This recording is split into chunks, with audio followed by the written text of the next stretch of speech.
Thank you so much for joining this evening. My name is Tal Kitron with Appruth Tutoring Services. I'm a premium tutor specializing in SAT, ACT, and PSAT, which is the subject of tonight's presentation.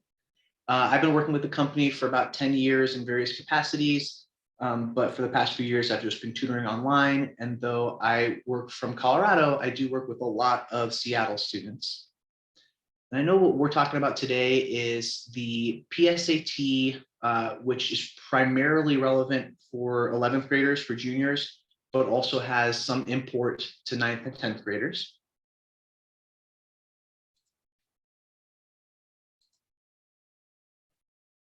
What we first get back from College Board when you receive your PSAT results is what's called your score report. And so we're going to look a little bit about what that tells you, how we interpret it, and what it's going to let us know about your college prep readiness.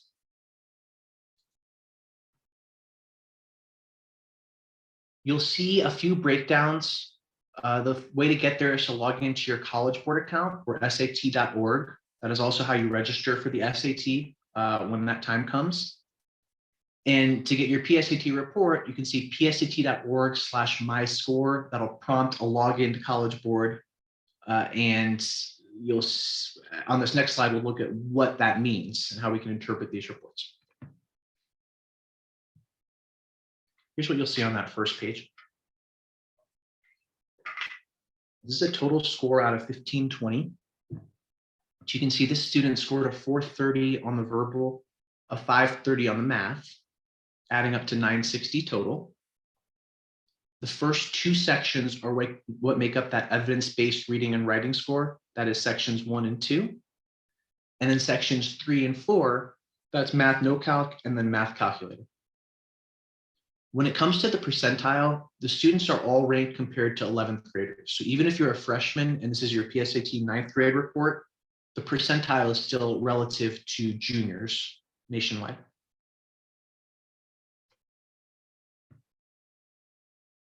If that number 1520 seems weird, it's a little bit odd. It's not the 1600 that we've become accustomed to on the official SAT. The rule is just as the PSAT and the material gets harder, and then shifts to SAT. So we've got preliminary SAT shifting to the official test, the SAT. You'll see the possible point total increases. That being said, these scores are still scalable, meaning a 1300 in 9th grade should translate to a 1300 in 10th and 1300 in 11th, not accounting for just growth based on what you've learned in school.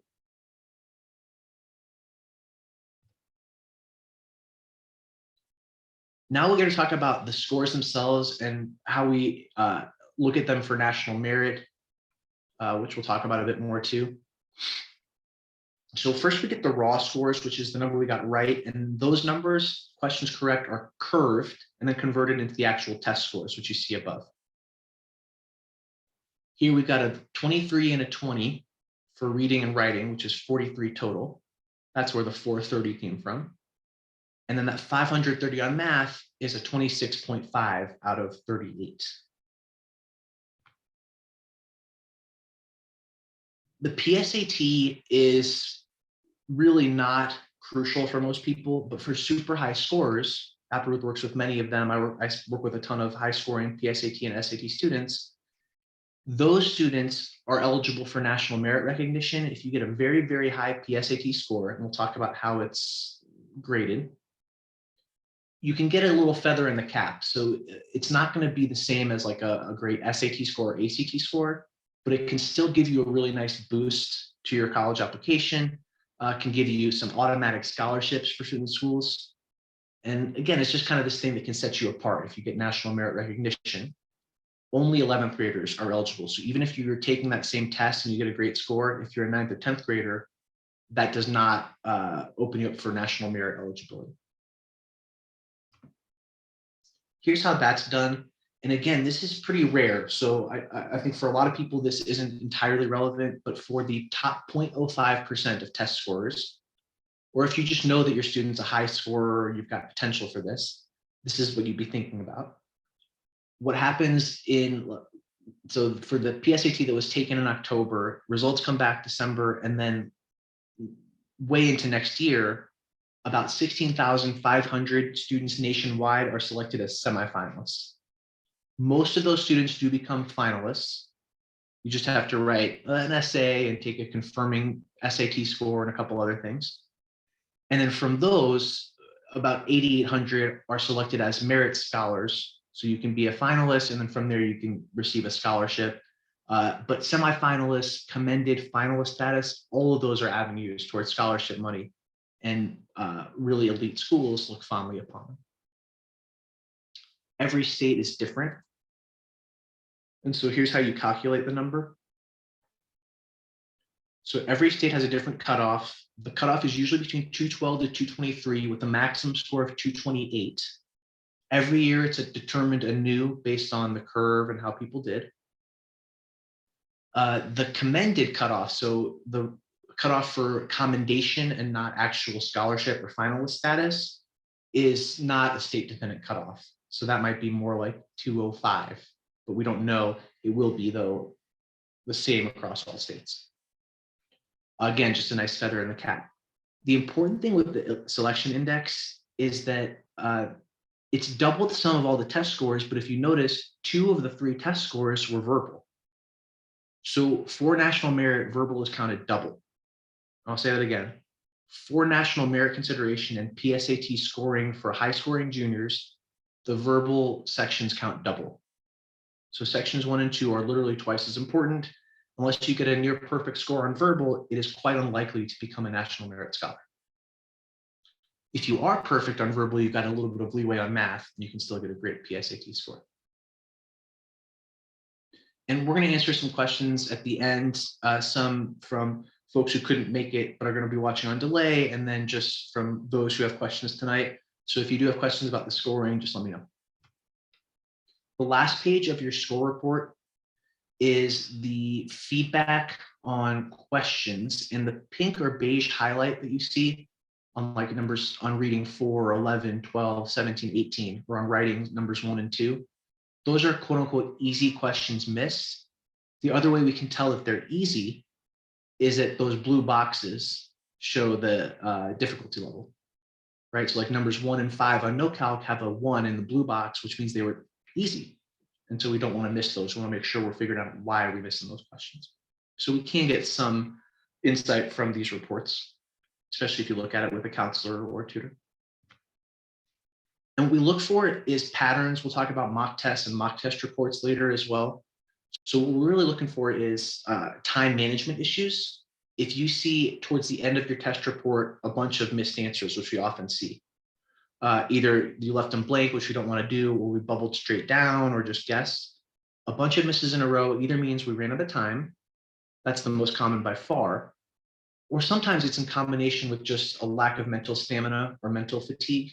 You'll see that on reading the very first sections. It's about an hour long and it can be just draining, right? There's some tough stuff in there. And so by the 4th or 5th passage, some students just are drained. Building mental stamina is definitely a thing. Steady practice, check-ins, learning, then marinating on it, and then practicing it and taking practice tests. This stuff can be helped, right? We see a lot of time management issues. Specific to the verbal, some patterns that we might see would be like a really large block of just missed questions. So let's say that passage 4, the 4th of 5 passages on reading, is just a bunch of misses in a row. If that's the case, then it's maybe just, well, that politics passage type, I didn't love AP US history or regular US history, and it was written in 1798, and it's really confusing for me. That's true for a lot of students, but if we practice reading that type of passage and understand what are the questions the test writers ask, we can improve a lot on that. On the PSAT and SAT, there is a lot of analysis in reading, especially as compared to ACT. So you're going to probably at least one tough science passage. You're going to get a comparison passage and also paired questions.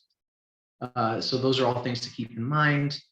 Sometimes if you see a bunch of misses there, that means that's the type of passage I struggle with, is the comparison. And then on the ACT as compared to SAT, PSAT, it's a little bit easier. So just know that ACT right now, the reading is easier and shorter, but it's very fast paced. So you get more time per question on a 13-minute SAT reading passage, but the 8-minute and 45-second ACT reading passage is quite a bit simpler. So the real takeaway here is, though, if you see like 4 or 5 misses in a row, right, or one really strong passage and then one less so, one easy takeaway would be, man, I really need to focus on this passage type a bit more until I get better at it.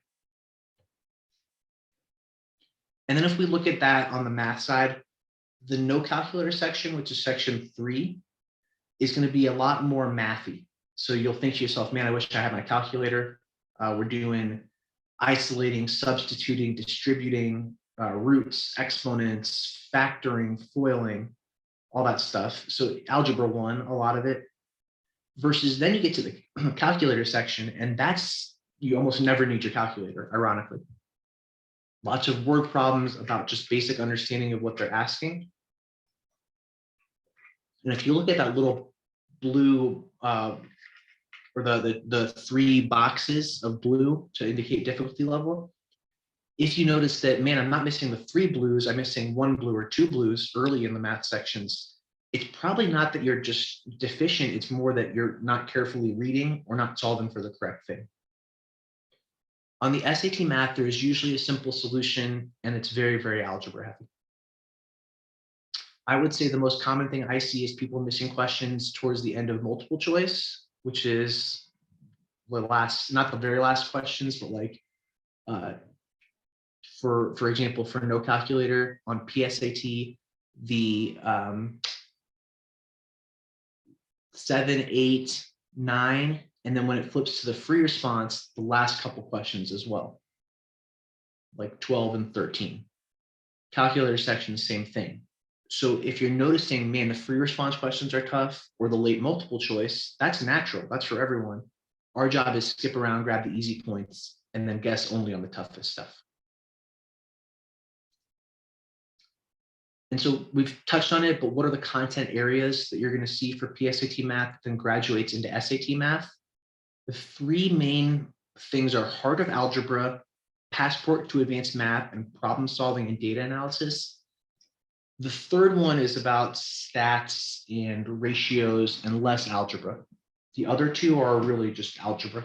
So again, I said like isolate, distribute, y equals mx plus b, things that you're going to get mostly in algebra 1, a little bit of algebra 2, and shouldn't need pre-calc. You do get a lot of word problems in what's called modeling, where they'll give you an equation and ask, what's the meaning of this number or letter, or interpreting slope or rate of change. But very much on the same track for most of the SAT math and PSAT math, all algebra. The only other thing they kind of mix in there is a little bit of geometry, area, volume, perimeter. You do get this formula sheet, which is the beginning of math sections. A lot of students just forget that it's there. And then a tiny bit of trig as well. So that would come more from pre-calc sometimes, but a lot of times people have had a mini trig unit for SOHCAHTOA, which is like sine, cosine, tangent, and have learned it. They just need a bit of a refresher on right triangles, Pythagorean theorem, and all that fun stuff. The ACT, on the other hand, does not give formulas, but then tests this geometry and trig constantly. So mostly algebra, a little bit of geometry and trig, and tiny bit of stats. We're going to talk a little bit, and I'm sure we'll get out of here before the full hour is up today, but going to talk a little bit about PSAT and college admissions. It's obviously a bit early, but with the shift to digital SAT and just kind of the landscape currently in flux a little bit, it's good to talk about, is the PSAT important in college admissions? And the short answer is no. For most students, PSAT scores, even 11th grade scores, have no direct impact on college admissions processes. So colleges will never get your PSAT scores. Even if you're national merit, you can just submit that you're a national merit scholar, but they'll never see your PSAT scores. And that national merit competition doesn't affect many students in the grand scheme of things, but it's called the preliminary SAT for a reason. Preparing for the PSAT and the SAT is the same. It can tell you a ton about how you would do on SAT. They're very much scaled the same way. So even though the SAT is a little bit longer, like 5 more questions, 5 more minutes per passage, stuff like that, I still think PSAT scores can give a really good sense of your potential SAT score, and particularly whether you're someone who should go for national merit and are a very high score.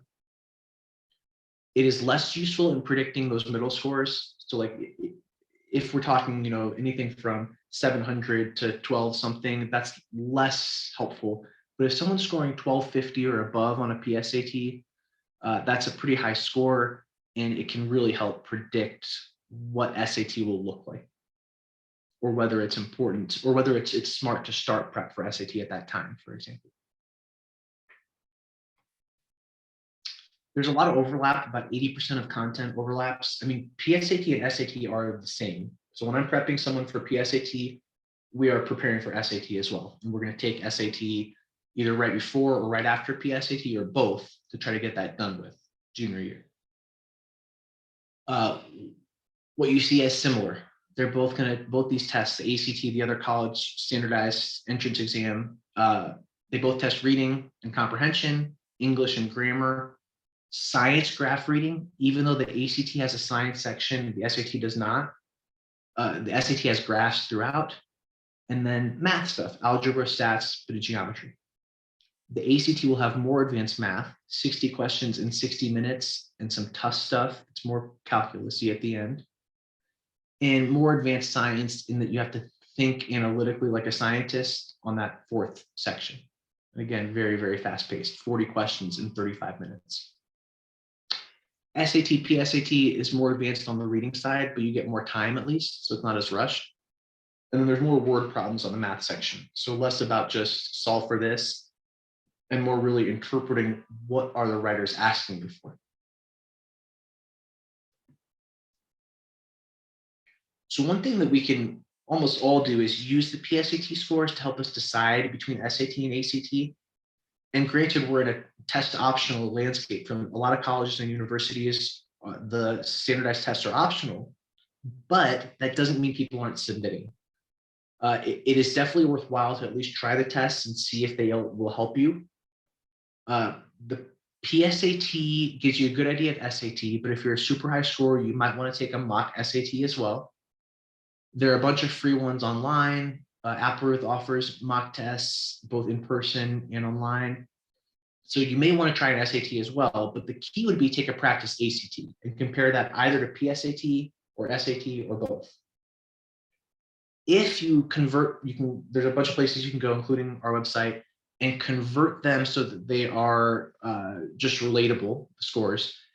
If they differ by 70 SAT points or more, so your SAT is like 70 points higher than ACT or vice versa, then that means, man, you're really just way stronger on one test. Do that one, right? And only do that one. Then again, if they're really close, they're within 60 points or less, then you're within the margin of error, and you should go with what you liked better, what you feel better about. Maybe you think about schedules, which we'll look at, and then just pick that. We'll do better with the one we like more. So yeah, if it's a close call, just go with what you preferred. So what's next after PSAT? What colleges and universities are looking at right now, there's quantitative elements and there are qualitative elements. Quantitatively, the three big hallmarks are GPA, so your grades in school. Also, it has to do with academic rigor and the classes you're taking. Second is testing. Again, even though a lot of schools are test optional, testing is being submitted and is hugely important still. And then the SAT subject tests, which actually are finally no more. So we replaced that with AP exams, right? So not SAT subject tests, those are gone, but advanced placement are what has taken the place of subject tests. And so what are they going to look for? I mean, they're just going to look at, well, these SAT, ACT, especially because they're curved, that scales you against everyone else, right? So that's something that can really define, like, are we going to look at these applications closely, or if it's not in this range, will we not even look? GPA, on the other hand, is not the same at one school and another, right? So that's where there's a lot of nuance.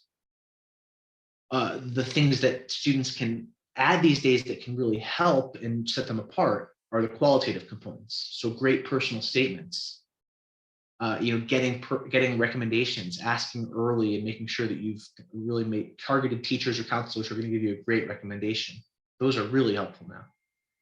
Uh, Depth of activities and any leadership experience. So even if, like, let's say freshman year or sophomore year, because of COVID, uh, stuff was derailed a bit, show that even though, like, I didn't play tennis on the varsity team until junior year, freshman year I was JV, sophomore year during COVID, I played club or individually or with my dad or my mom or my friends just to continue that, right? So do show that, like, you're persisting in activities. And then on that note, demonstrating interest in colleges is a big one today. So that's signing up for virtual events, submitting questions, showing up in person. You know, they really do take note, and I guarantee you, if you're applying to a school, they've also got this portfolio on, did this person demonstrate interest? Do we know that they really want to come here and be a part of this campus? You want to make sure throughout that there's a cohesive story in your application, right? Who am I? Why do I want to go to this school? Why would I be a good addition? Right? So make sure you're telling the story throughout.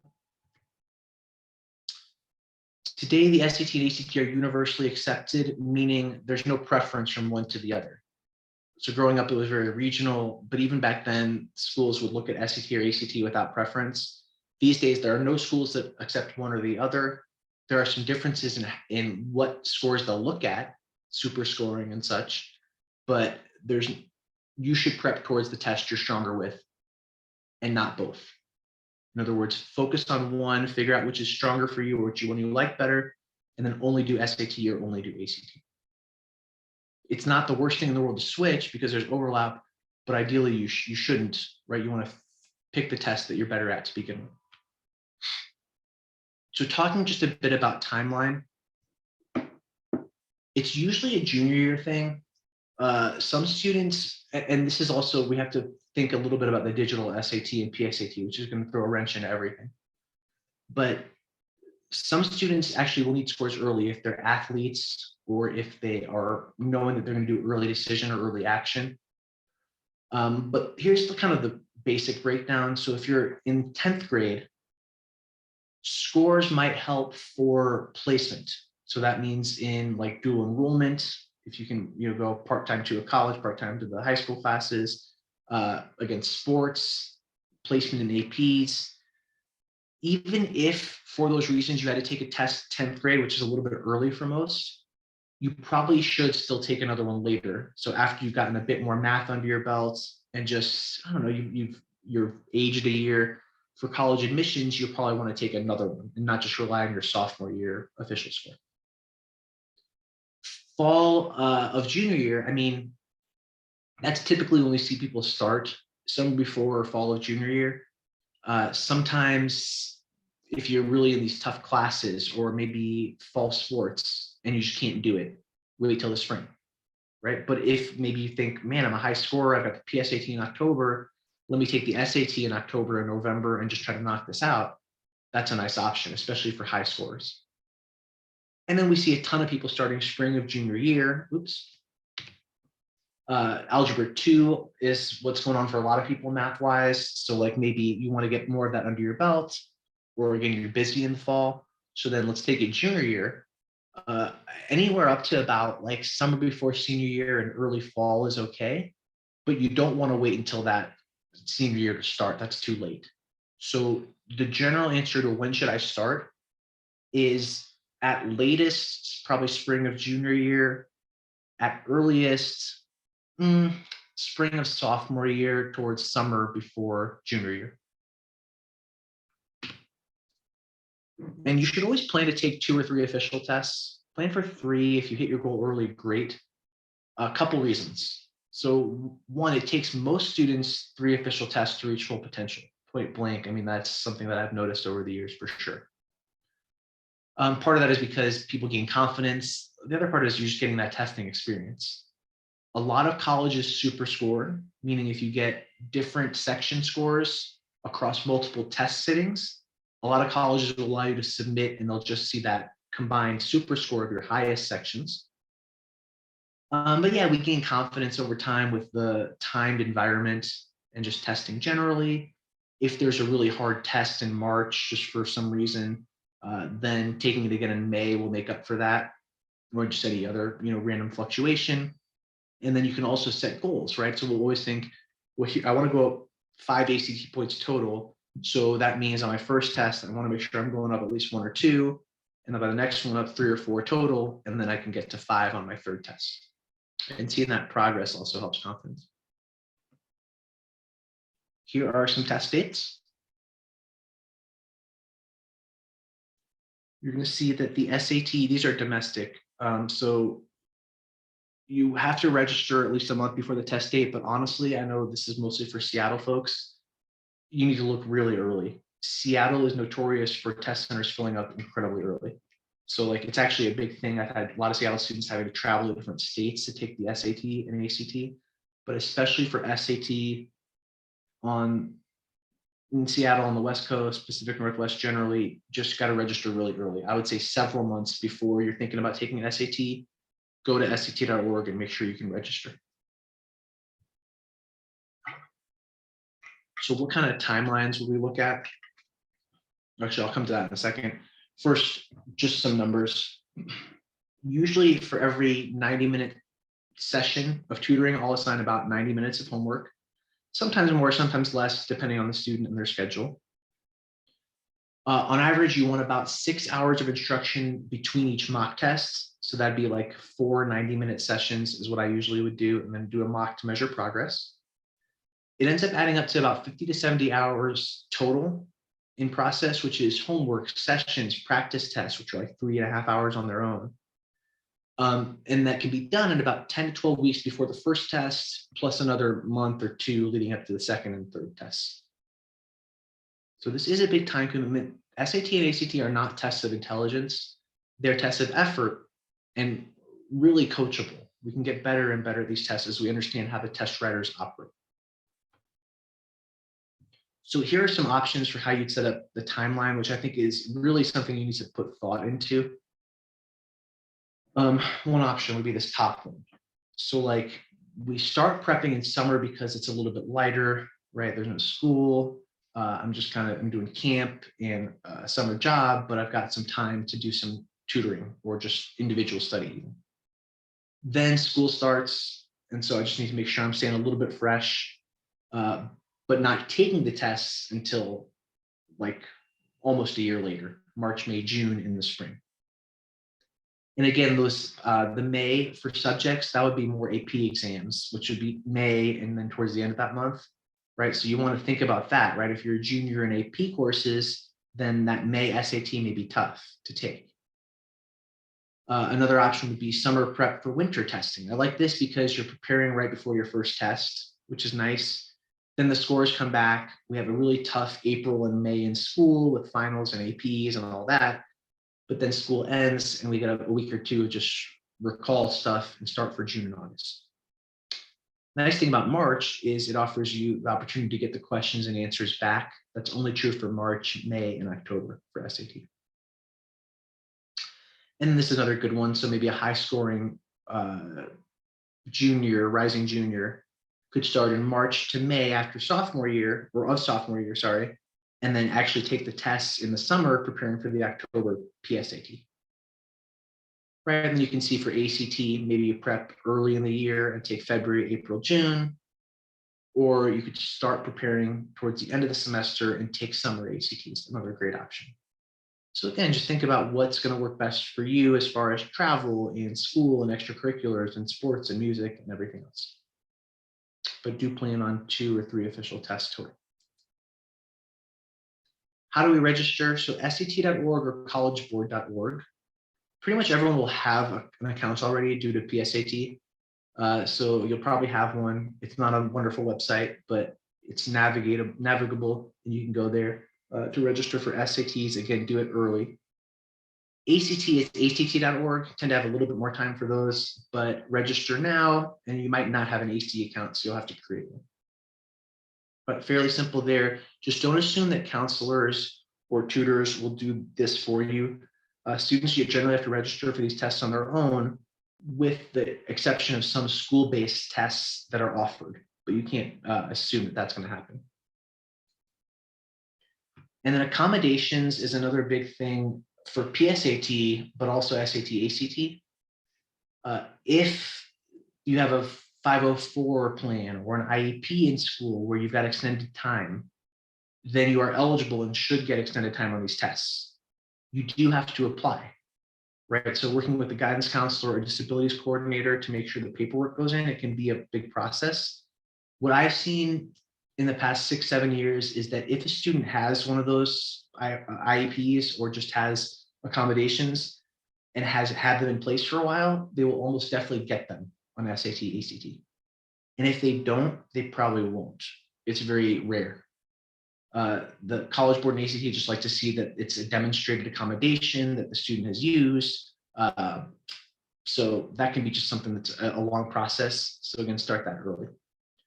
For SAT, if you are granted accommodations, even if it's your PSAT or AP, those are like locked in, right? You've got those and then you don't have to reapply. For ACT, for every test you register for, you have to reapply for accommodations. If you get it once, you're going to get it again, but you still have to reapply.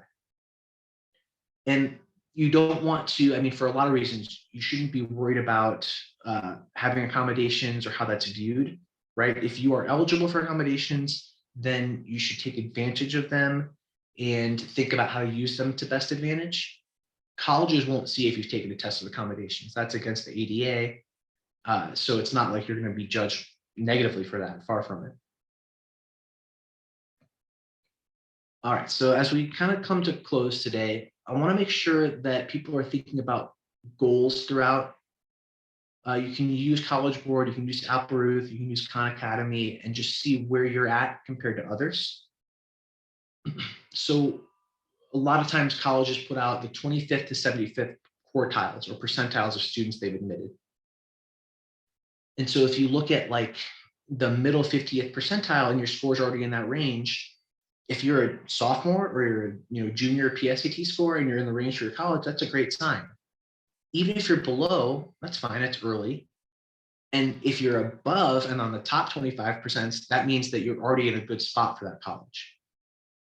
So I really do think it's, when people ask questions about should I submit this test or not, it's going to be all about these ranges, and they're very much available online, though some of the data are a little bit dated.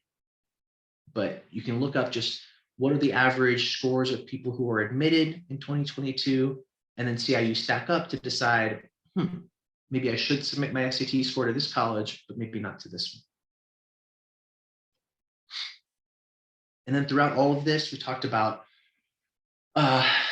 practice tests and setting up multiple official tests. I don't think a full year of prep is often the best unless you're taking long breaks in there somewhere. What's ideal is like, let's do March and May and June, right? We'll prepare starting in December or January and be done. So you always do want to take practice tests at regular intervals. So one before you start, figure out where you're at, and then making sure that the last test you take is no more than a few weeks before the official one, right? You want to see, not only do you want to get like a sense of how am I going to do, but you also, a good mock score can do wonders for a student's confidence. So they see, man, this practice test score went great, I'm progressing. You'll often see results on the real test as well. And I mean, just to reinforce, you must take mock tests. You really have to succeed. Practice tests are the single best source of improvement, especially working with a tutor. But it mimics the real thing. The Alperuth reports are really detailed. You can see here the kind of stuff that they give you.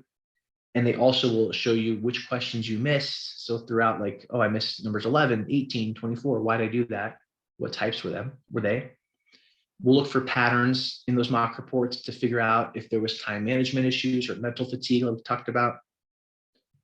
Are there certain question types that we're just missing, right? You can see down there, calculator section will be more important to work on than no calc, but also why did we omit 3 questions? Are we running out of time? We still should answer those. So I do think that of all the things we talked about today, the couple of things that I want to kind of close on are, number one, these are tests of effort. Number two, they don't define you. And so a lot of students will end up not submitting test scores, and that's okay, but it's still something worth trying and taking practice tests to see where you're at. And then third is really this lesson of just practice tests. So measuring progress, making sure that you're not just taking a bunch of tests, rather you're taking a test, you're learning from it, correcting it, and then moving to your next step. So to close today, Appleroot's three main hallmarks, and my bread and butter would be the test prep, the middle part, but we also offer academic tutoring. So that'd be for AP exams, but also just a subject that you might be struggling with in school. We've got a lot of great tutors who do that in person and online. The ACT, SAT, PSAT stuff, you can request to work with me directly, but we also have just many, many excellent tutors. And we have an assignments manager who looks at the student's profile and matches them with tutors who will fit their needs.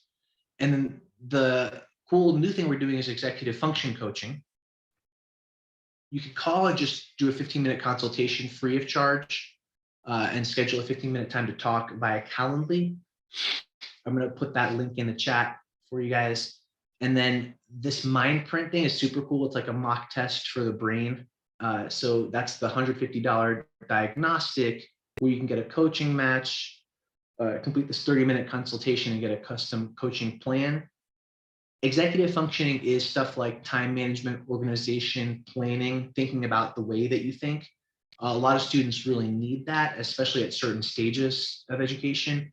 It's just a cool new thing that we're doing. And then finally, this is a good time if you're thinking about test prep for the new year. We're running our promotion, I believe, through the end of December. And so it's the best time of year to get tutoring hours. All right, we're gonna definitely get out of here within the hour. I'm gonna open it up for some questions, a few of which I know people submitted beforehand, but if you've got any questions, please put them in the Q&A. All right, our first question is, what is a realistic improvement to expect from test preparation? Which is obviously a great question, especially because when you're signing up for tutoring, you're putting down a bunch of money. I know Appleroot charges more than I make, sadly.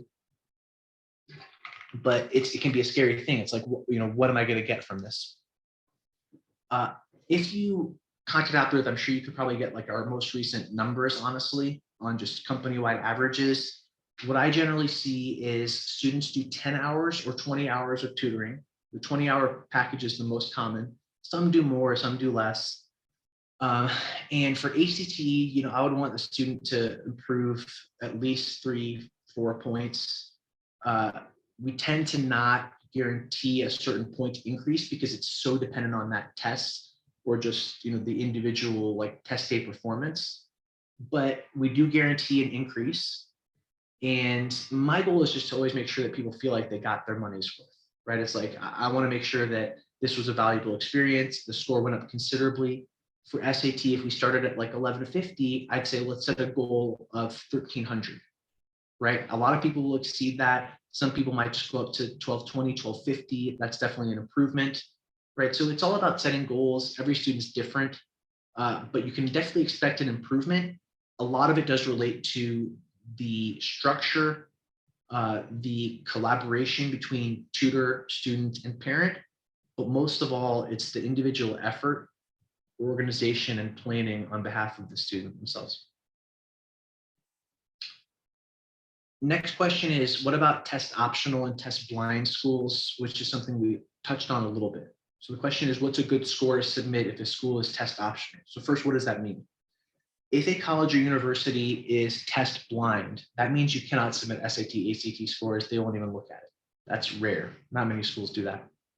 Very, very few. A majority of college and universities right now, like 70, 80%, are test optional, meaning you can submit an SAT, ACT score with your application, or you can choose not to.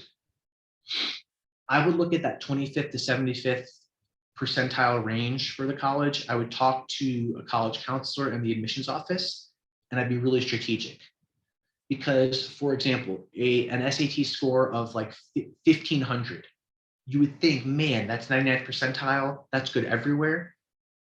These days, there are like certain elite universities, like maybe a Harvard or a Yale, that you wouldn't want to submit a 1500, which is insane. More common though would be like, if you have a score of 1450, you do want to submit that for a UGA, which is a great school, or University of Washington or Washington State, you probably want to submit something like that versus an Ivy League school where that's below the 25th to 75th percentile, you don't. So I think these days, because of test optional, it's actually provided an avenue for strategic submission that most students weren't doing before. And now they're deciding, I'm going to submit a score to this school, but I'm just going to withhold my SAT, ACT scores from this one. Next question is relating to STEM. So like if you're more of the science and math and engineering, are you, should I pick the SAT or ACT? I actually don't think that matters that much. STEM students are the most likely to want to try both, only because if you get like a perfect math score on one of the two tests, that could look really nice. I don't think I would put too much stock into just because you're going into STEM. I don't think that would affect my decision on SAT, ACT. I will say a lot of STEM students will do better on the ACT because it's more challenging math, but easier verbal. And it's just a time crunch test. So oftentimes I do see some students doing better on ACT naturally, but I wouldn't let that affect my decision. Got a few more questions. One is, when should a student take their first official SAT or ACT? So when we looked at, there's variability, but the easy answer, I'd say my answer would be if it was my child or me, or that's how I kind of try to, I don't have kids, but that's how I think about my students. I would take, if I was a high scorer, I would take my first official SAT either fall of junior year or summer before junior year as preparation for the PSAT. So I would probably do like, start preparing over the summer before my junior year. I would take the official SAT in August, and then I would probably take it again in October, which is right before the official PSAT. And then if I was a student who wasn't like a super high score and needed a bit more time, then I would take my first official test, probably spring of junior year, like the March SAT would be a fine time to start too. Wouldn't wait much longer than that though. Here's the next question, which is a really hard one, which is, how should we plan around the digital SAT, and is the ACT going to be digital as well? The answer is, again, a layered one. So the PSAT is going digital next year, and then the SAT is going to follow shortly after. Internationally, it's already happened, but domestically for US students, if your current PSAT score is really strong and you like the way the test is now, I would consider trying to take an SAT and just get it out of the way. If the uncertainty is too much to handle, then maybe you just kind of focus on ACT because it's staying the same for a while. The ACT has promised a digital switch for years, but it doesn't seem imminent.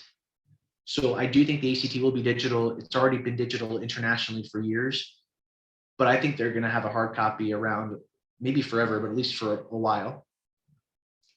So one easy way is, don't worry about SAT, just do ACT because it's not changing. The other thing you could think of is, well, there are 4 practice digital SATs right now available on College Board. And AppRoots is going to be given a lot of webinars and just answering questions about that as the shift happens. If you like the digital SAT, this is the next question, are there practice tests? The answer is yes, 4 of them on the College Board website. If you look at those and you think, man, this test is cool, it's adaptive, which means it gets harder as you do better, or vice versa, then maybe that would be something to consider, is like, I'm going to wait for the switch and I'll be ahead of the curve on the digital SAT and hopefully do well on the early iterations of that. So yeah, I do think that adds a wrench into things. If you're really happy with your PSAT score, like as a sophomore, I might try to take the paper SAT before it changes. That'd be really the main advice I'd give.